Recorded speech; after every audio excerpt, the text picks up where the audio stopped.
Okay, so there's a huge story sending shockwaves across Europe right now, and it all boils down to one single number. We're talking about Germany, the economic engine of the entire continent, and the fact that it has just stopped. The official numbers are out, and they paint a really stark picture of an industrial giant that is completely stuck in neutral. Zero. Yep, that's the number. 0.0%. That's the growth for Europe's largest economy in the last quarter. I mean, it's not going down, but it's not going up either. It's just nothing. A total standstill. You know, for as long as most of us can remember, Germany has been that big, powerful locomotive pulling the rest of the European train forward. When Germany's economy was chugging along, everybody felt a little safer. But right now, that engine has stalled out on the tracks, and the big question everyone is asking is, what on earth happens now? And that's really the heart of it, isn't it? That's what we're going to unpack here.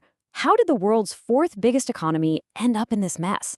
And maybe more importantly, is there a way out? Okay, let's dive right in. All right, so first up, the official diagnosis. This 0% figure, well, it isn't just some random fluke. It's pretty much confirmation of an economic sickness that's been hanging around for a while now. Germany just managed to avoid a technical recession, but the reality is its economy has been stagnant, basically flatlining, for the better part of the last 3 years.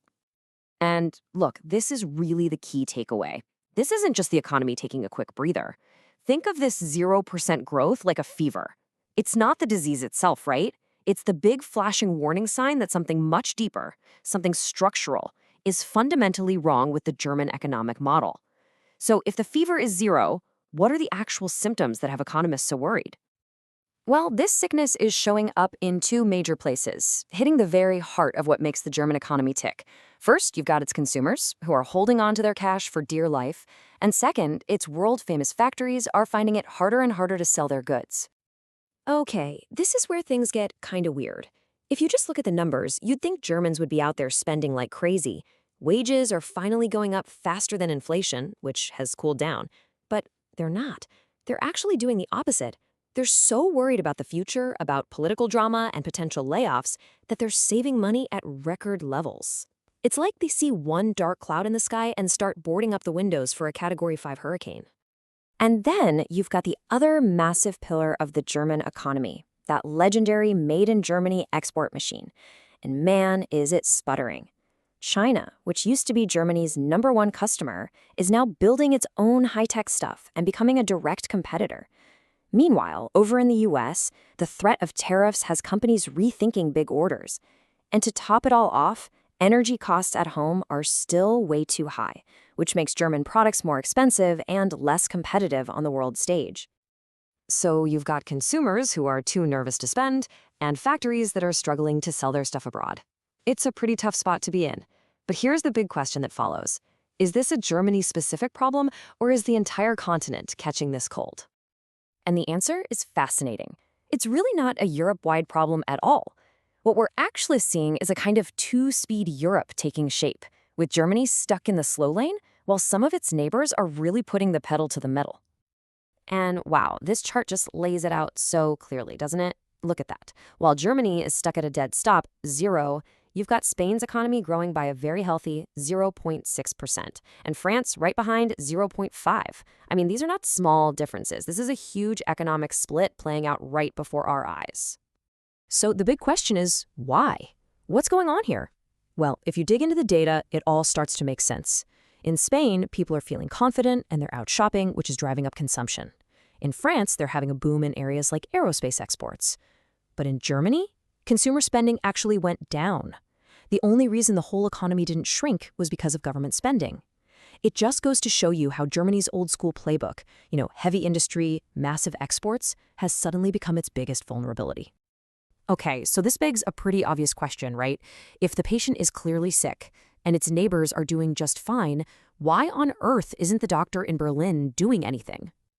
Well, the short answer is the doctors can't agree on the medicine. This economic problem is being made so much worse by a political one. At the exact moment when Germany needs bold, decisive action, the government is completely paralyzed by infighting. So at the very center of the government, you've got this massive disagreement. The best way to think about it is like a family fighting over how to use the credit card during an emergency. On one side, you have the economy minister, Robert Habeck. He's on team spend to grow, and he wants to invest big time in new technology and infrastructure to kickstart the economy. But on the other side, you've got the finance minister, Christian Lindner. He's the captain of team austerity, and he's adamant that taking on more debt is the absolute last thing they should do. And look, this isn't some abstract debate for economists. We're talking about the future of the country. I mean, just listen to this incredibly blunt warning from the economy minister himself. He said that if they don't act now, the whole concept of made in Germany, the country's entire brand and identity, could be finished. The stakes just could not be higher. So with the government totally gridlocked, nothing gets done. The doctors are arguing, and the patient, the German economy, is just left sitting in the waiting room getting sicker. So that leads us to the final critical question. Who is going to step up and finally write the prescription? All right, our final section, the prognosis. After all this, is this a chronic illness that Germany just has to learn to live with, or is there actually a cure on the horizon? And that's really the trillion-euro question, isn't it?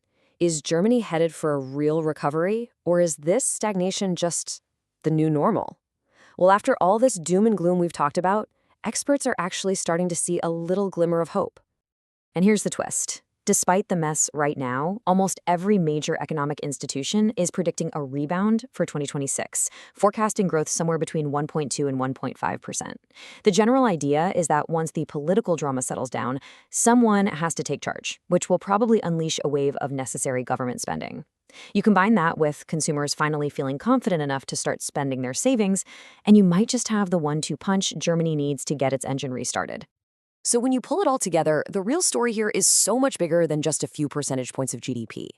This crisis has exposed a really tough truth. The old German model, the one built on cheap energy and being the world's factory, it just doesn't work anymore. So the challenge for Germany isn't just about getting the engine started again. It's about building a whole new kind of engine. And that leaves us with a big final thought. The question isn't if Germany will grow again. It's what kind of economy it will choose to become when it finally does.